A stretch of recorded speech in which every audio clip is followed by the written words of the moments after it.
দেখো, সিন্ধু সভ্যতা সম্পর্কে আমরা অনেকেই অনেকটুকু জানি।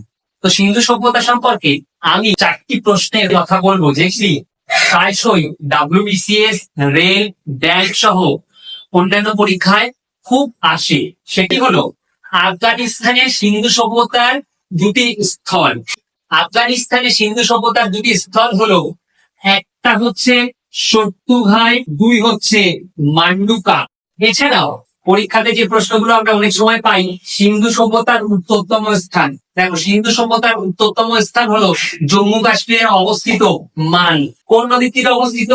চেনাব নদী। সিন্ধু সভ্যতার দক্ষিণতম স্থান হচ্ছে দাইমাবাদ। দেখো, দাইমাবাদ হলো মহারাষ্ট্র। কোন নদী? দেখো, নদীর নাম হলো গোদাবরী। সিন্ধু সভ্যতার পূর্বতম স্থান আলমগীরপুর।